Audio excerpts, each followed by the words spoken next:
Adventure in Pipeman on W4CY Radio.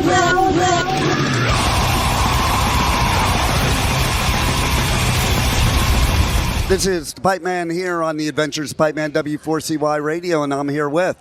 I'm Eleni Nota, and I'm the drummer of Ankor, and thank you for having me. Well, thank you for being here at Download. How's it feel? Awesome. It's our first time in Download. Like, we've played Bloodstock before in the UK, but it's our first time here, and it's amazing. We loved it. And I love Bloodstock. I do Bloodstock, too. Oh, cool. But it's like two different vibes, right? Yeah, totally. This is so nice. And the artist area is amazing. We love it. So, tell us, for the listeners that don't know much about you, how would you explain your band? Not genre, but you as the artist. What's your band all about? So, first of all, our band is a weird mix of ethnicities that I think that makes it cool. Like, our singer is British. He was born in Bristol, but he's been living in Spain for almost her whole life.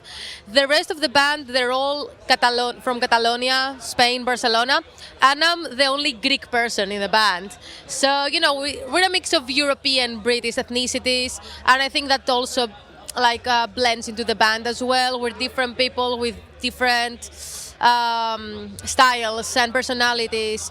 We love anime, we love Japanese music and culture, and that blends into the metalcore, pop, rock, metal, alternative music that we're doing.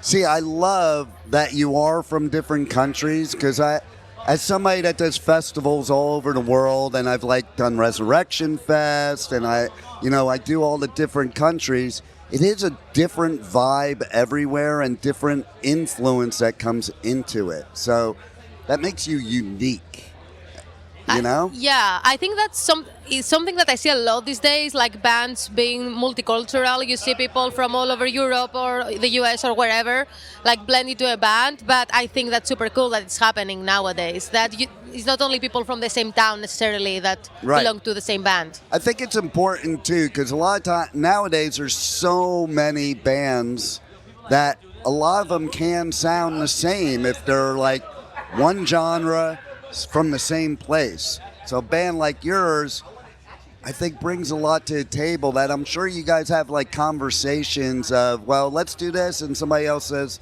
well, this would kind of work better, and things like that, right? Yeah, totally. And as I said, we come from different backgrounds. Three of the guys, they are actually childhood friends, but the others not. So we come from completely different backgrounds, and that makes it cool, I think. And also, we've heard it from our fans that we don't have two songs that sound alike. Each song is totally different from the other, and I think that's pretty cool. I think that's so important. Because, as an artist, why do you want to write the same song over and over again? Exactly. Even if it works, why don't try something different? Maybe it's even better. Yeah.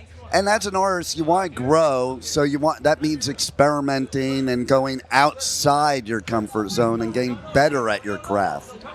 Totally agree with it. Yeah, we evolve from song to song. We try crazy different things, orchestral music, techno music, whatever you can put, we put it. And that's another thing I talk about is the blending of genres nowadays. I come from a time where it was you only do this. Oh, yeah. And that's stupid, because even as a metalhead, we like other kinds of music, you know? Exactly. So why not bring it to the table and create something that is memorable? Exactly. I hate this phrase, this doesn't sound metal enough. I know, right? Who cares? If it's good, it's good. It's stupid. Yeah. If you're into it, who cares what the label is? And I come from that time where it was the gatekeeping of, oh, it's not this metal, so it's not really metal. And that's bullshit. Totally agree with you.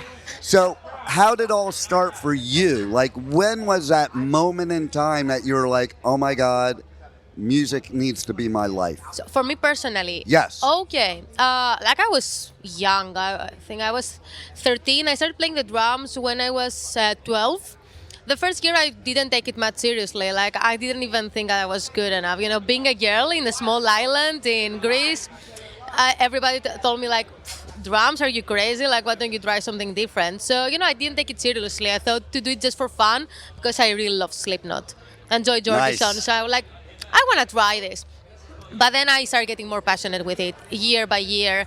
And I started getting pretty good at it eventually, like when I was 15, 16. And I hated doing everything else, In school, I hated everything. Like, I was pretty good of a student, but still, I don't gonna do academics or whatever. I want to be a drummer. My mom didn't like the idea, but, I stuck along with it, and I just kept going. Like, I found a day job, still kept playing drums at the same time. I kept pushing. And then when I was 25, I got hired by a band called Nervosa. I don't know if you know them. I know them. And that's what started it for me. Like, I did YouTube videos. They saw me from that, and they hired me for a couple of years. And then I quit, and right the next day, Ankor contacted me. Wow. So, yeah, and that was almost 4 years ago when Nice. I joined Ankor. So, yeah, thanks to YouTube, it kind of worked out for me eventually. And now I'm in Ankor for almost 4 years. I'm happy. We're touring a lot. We're playing all these amazing festivals, so it's super cool. Yeah, and I'll even add to that, I think it's your motivation that did it. Because I'm also a motivational speaker, but I played drums when I was a kid for 9 years from first grade, and I sucked. Why? Unlike you, I got involved in other things too. I didn't really practice. I remember in the beginning, I had the practice pad, and I hated that. Oh, practice pad sucked, to be honest. Yeah. I kept asking my dad, I want a drum set. When I finally got one, he gave me some small baby one as far as I was concerned. So and I didn't have that drive that I sensed you had from what you were just telling me. I didn't have it from day one, to be honest, because also I don't come from a musical family, so I didn't have the background or the push to keep going. So at first I was a bit lazy, to be honest. I was just more interested in playing PlayStation and rollerblading. I do both of those now. Yeah, I don't like PlayStation nowadays, but I still love my inline skating. So, but I loved music. So that's what kept me going. I was more in love with music first and then drums. So I was listening to music every day, and I realized that I'm not passionate about anything else, literally. So I said, okay, drums, I'm playing, it's fun.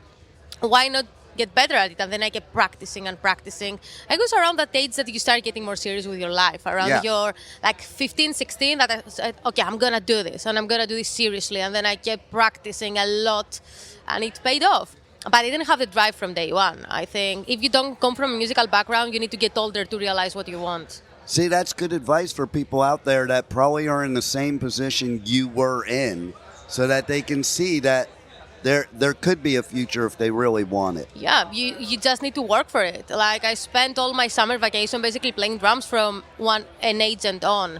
I sacrificed things to get to the point I am today. I love it. So, back to the inline skating. Oh, cool. Are you familiar with three-wheel skates? No, never done it. Okay, so I have 2 pair of hockey inline skates, but I have this three-wheel skate. You're going to have to check it out. Oh, shit. Okay, cool. so they go off-road too. The wheels are this big, okay? Whoa. And for those of you listening, they're about, 4 times the size of a regular inline skate wheel. Super freaking fast.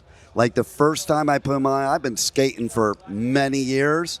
I went outside my building, it was windy, and the wind just took me. I was going straight for a concrete wall. And they don't turn easily. You got to turn them, way ahead of time because of the big wheels. So I was like, oh, shit, I'm going to die. Shit. But now that I'm used to it, super fun because they're super, super fast. And then, you know how when you're on skates, if you hit a rock or something, you might eat crap? Yeah. Not with these, because they're made for off-road. I can go on trails, really? Hiking trails. With inline skates, you're dead if you go on a trail. Exactly. Shit. That's so cool. You'll have to check it out. It's a totally different way of skating, and you can't really brake the same, you can't turn the same, but once you get used to it, you're like, oh my God, this is so much fun. That's so cool. So check it out. I need to check it out when I go back to Greece to see how I can buy these things. Yeah, there you go. Sounds cool. So what else you got going on for Ankor after download? Oh, a lot of stuff, actually. This year has been insanely busy. We just finished our first US tour. So we're doing this now. We also have Grass Pop in a couple of days with a bunch of headline shows in small German cities. And then We have one German festival in July, and then the big stuff. We're supporting Amaranth. Nice. In their Nordic tour, October, November. And then right after, we have a co-headline tour with Self-Deception in Europe and UK. So a lot of shows. I love it. This fall. Have you played the DWP festivals in the States yet? No, we never done a US festival. I'm putting it out there for you because I do all those festivals. So I'm telling Danny Wimmer he needs to put you on those festivals. Thank you so much. Would love it. Well, we did a full tour. It was a big one supporting Bloody Good, but it was just venues, no festivals. Nice. Well, you rock. You rock too. Thank you. You guys rock, and everybody has to go check out your new music because you just dropped a new single. Yep. And your merch too, because they can't listen to my show unless they buy your merch. Thank you so much, and thank you for having me. It was a blast. Thank you for being on the Adventures of Pipeman. Thank you for listening to the Adventures of Pipeman on W4CY Radio.